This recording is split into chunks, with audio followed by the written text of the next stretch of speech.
at practice yesterday? Is he working through something, or what was the deal with his absence yesterday? Yeah, it's nothing big. It was he and Ratley just kind of bumped noggins and walked through, so it was just precautionary. They're good. Both of them are good. And then the second one for me is I know you're obviously trying to get through today and next week, but just being back there and being back on the field, have you let yourself at all think about what that might be like come training camp when there's fans out there and that atmosphere and that environment and the pads come on and you're hitting a little bit? Have you let yourself maybe wander a little bit to think how fun that'll be in a Um, month and a half? no, I mean honestly, no, I haven't. I mean, I know it'll be good because it'll be great to have the fans back out here and be a part of it because they'll energize our team too. I mean, our team likes that. You're out there practice. You make it as fun as you can and as competitive, but there's always going to be a grind to it that you got to do. But I do think the fans inject a little bit of energy to the practice itself, so that'll be a good thing. As far as me, that'll be great when the time comes. But right now, I'm in the mode of vet minicamp and just trying to get these guys better every day. Justin Rogers. Hey, Dan, maybe you preemptively cut me off there with saying the mode. But I'm curious. This might be the last time we talk to you until training camp, and I'm sure that's maybe a little bit of a blessing too. But when you hit that 5 week break during the Blessing off for season, you guys, huh? That's well, what you meant I'm by not. that, Justin. I got you. All right. I plead the Don't take fifth. that personal. No, it's all good. Um, you got this 5 week break coming up, and I'm curious as coaches and taking charge of your staff. Is it full steam ahead because you're a new staff and you don't really have time to waste, or is it important for you to kind of sit back, relax a little bit during that stretch, spend some time with your family, and make sure you're ready for the marathon grind of the regular season? Yeah, look, I think for the staff, it's important that they. I want them to get a little break here. They're going to need it. The season it's long and it's long hours, and you're not going to see your family, and it's all ball for long periods of time in a day, and so they need to be able to recharge the battery. And you look, I know Lynn and AG, they need to get a break too, but they'll be doing some things over the break. And look, my whole focus is, hey, I got to get my family up here. I got to get everybody moved up here. So when we're done next week, that's going to be my sole priority is to get them all moved, get settled in where we're at. And then from there, man, once that takes place, I'm going to spend those next 3 weeks just trying to clean up all the little stuff as it pertains to this team and some of the things offensively, defensively, special teams that I feel like as a head coach I can really hone in on and clean up and help the coordinators somewhat, if you will, give them a little better direction. And so that'll be my focus. And now that we're here, we're on this last day of veteran minicamp. How do you like the way things are progressing so far? In terms of I don't know, laying out a 100-day plan or whatever you do. How do you like the way things are coming together at this point? I do like them. I feel good about it. It's had I said that I thought it would look like this when I took the job 100 days out, no, because we thought we were going to get an extra time being a new staff. We were going to have an extra vet mini camp. We would be going, full team segments and all that.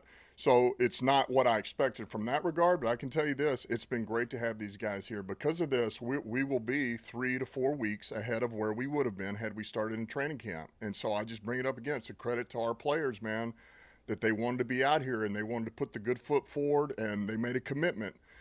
And so, man, I'm excited about that. When you look at it in that perspective, we're in a real good spot right now. Thanks, Dan. Mm-hmm. Mike O'Hara. Yeah, Dan, you mentioned a few minutes ago about fun and all that, and that drill you had yesterday with the coaches and all that really kind of stood out in that regard. Just like to ask, is that something that you've done or had done in other places you've been from time to time during either training camp or mini camp or whatever? Yeah, we always have. I always want to have some type of competitive drill in there, or drills, if you will. Sometimes that comes in those. It'll be team segments in training camp. It'll be 7-on-7, but sometimes it is drills like those. Now, look, that right there was 100% Dave Phipp. That was his drill, but it was a way for us to get something competitive into practice. Man, listen. some of the coaches we've got, they are very creative, which I want them to be, and they've got some drills that I think are pretty good that these guys really you know, they enjoy doing, and it gives them a chance. But at the same token, it's not like, we're running all out 100 yards down the field. Like, these are circling cones. These are things that are under control. But, man, you got to keep your feet under. You got to learn to run the hoop. You got to get to the bag first. You got to bend your knees. You got to rise and hit. So it's not like we're just out there doing, they're learning things. And these are things as they pertain to how you play in special teams or offense or defense, proper body mechanics, leverage. All those things, and so you're getting work out of it. But man, it's just it makes it that much more fun.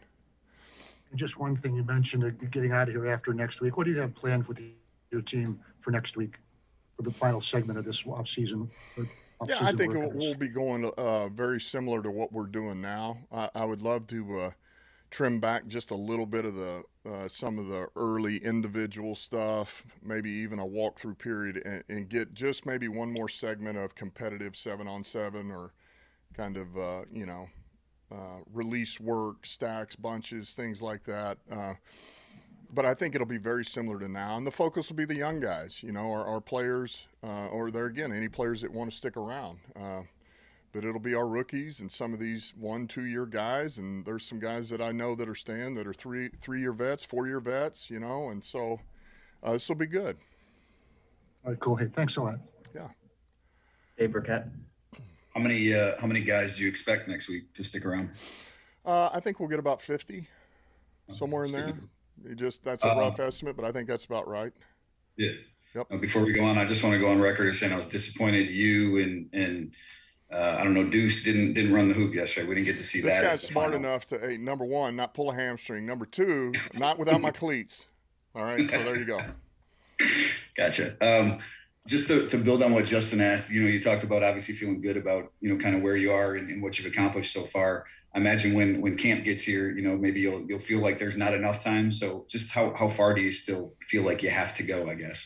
Yeah, look, Dave, there's never enough time. It'll never be where you just go, golly, this is perfect. We had all the time that we needed. And so that'll always be that'll always be something that we're going to have to overcome, or that'll be the challenge.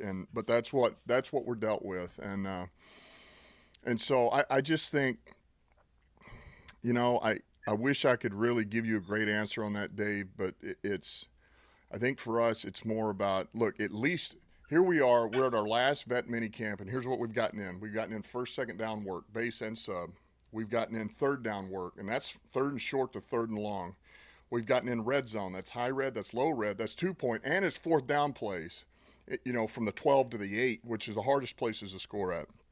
Today will be 2 minutes. So we'll do some stacks, bunches. We've done things in the walkthrough. We got some heavy sets, 22, 13 personnel.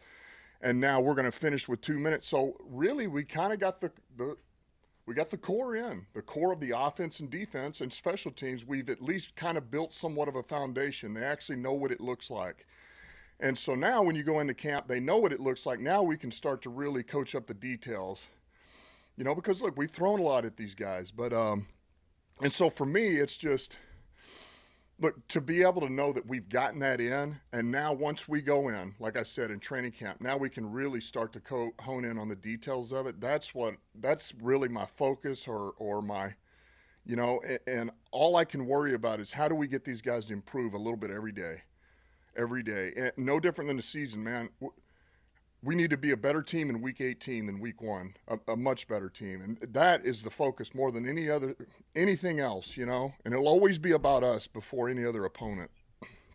Right. Last thing I have for you is you've had 2 assistants that have been wearing masks out there during camp this week, only 2 of them, I think. Are those guys vaccinated? And there are new rules coming in for assistants.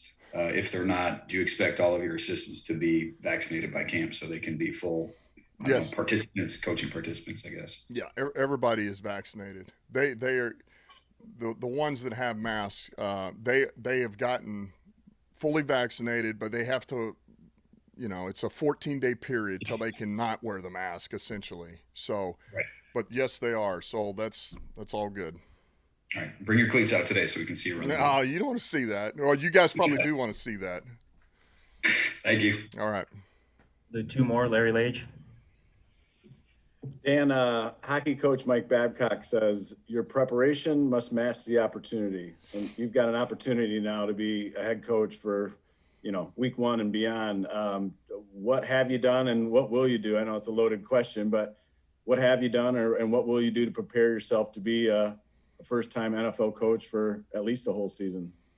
Well, I think I've already taken the first step in that, and that's with some of the gentlemen that I've hired. You're only as good as the people around you, and that's why I hired Anthony Lynn, Deuce Staley, Dave Phipp, Aaron Glenn, Dom Capers, among others. And so you listen. You ask for help. You ask for guidance. Hey, what did you do in this situation? What came up? Tell me something that caught you by surprise. You call Coach Parcells. You talk to Sean Payton, one of my best resources. So you ask. You ask. These things. These aren't like these. There's things that have popped up that I haven't asked about. Man, I feel like there's been so many things that you write down once you start thinking about this role, and that I feel like have been answered somewhat to this point. When you're fortunate enough to know enough resources like I do and be around some great coaches, these things do pop up, and they've been through them. And so you think about asking them, does that mean I'm going to hit something that I have not seen or may not be ready for? No, it'll happen. You're right. But I think you draw off the experiences, those around you and those men that you trust. And so that to me that's step number 1. Step number 2 is you just continue to grow, man. Look, I'm not going to sit here and kid you. You think I got all the answers? I don't have all the answers. I'm not going to tell you that. But I know, and I'm very comfortable in my own ability and those around me, and I know what it takes to win. I do. But that doesn't mean I'm going to stop growing and learning and working. That's what I said. I'm going to spend this summer after I get my family moved here. Man, I'm going to be honing in on game situation. I'll be honing in on the offense. How do I help Lynn be a better offensive coordinator? How do I help golf? How do I really set up the table for him or help Lynn do that for him? How do I help AG, Phipp, and you just got to continue to grow and put yourself in those situations. Quick follow-up. How do you balance the confidence that you can do this job, and yet with the genuine humility that you have that you don't have all the answers? How do you balance those two things? How do you balance them? Good question. I think you be true to who you are. That's what you do. I think the problem comes when, number one, you feel like you have a bigger ego than anybody around you, or you think you're the reason that things happen, then you got a problem. But I think you have to be comfortable enough in your own skin to ask for help, man. You have to be, I think if you're worried about, man, I really would love to know this. I really want to ask these questions to my staff and everybody's in here, but you're so afraid that somebody will think of you as, oh, well, I can't believe the head coach doesn't know that or doesn't think that way. Well, I think you got a problem there too. Because I'm comfortable enough to know that, look, I'm in charge, and I think everybody knows I'm in charge, and I think that'll be very clear. And so I'm comfortable with that. And guess what? If I need help or I'm asking a question, there's a reason why I'm doing it. So that's just, I'm pretty black and white like that. All right, we'll go Jeremy Reisman, last question. Just a quick one for me, Dan. We saw this morning that Todd Gurley's visiting the Ravens today. I'm just curious if there's any update in terms of your team's interest in him, or contract talk maybe hit a snag or something. Yeah, Brad and I, like I say, I talk to Brad every day, but the last time that we've really discussed Gurley's probably 2 days ago. So I know he's headed out there. There again, look, we're not sweating it. Do we like the kid? Yes, we do, but hey, if it works, it works. If it doesn't, it doesn't. But it'll be on our terms. So, All right. Thanks, Coach. Thanks, everybody. All right. Thank you. See you guys.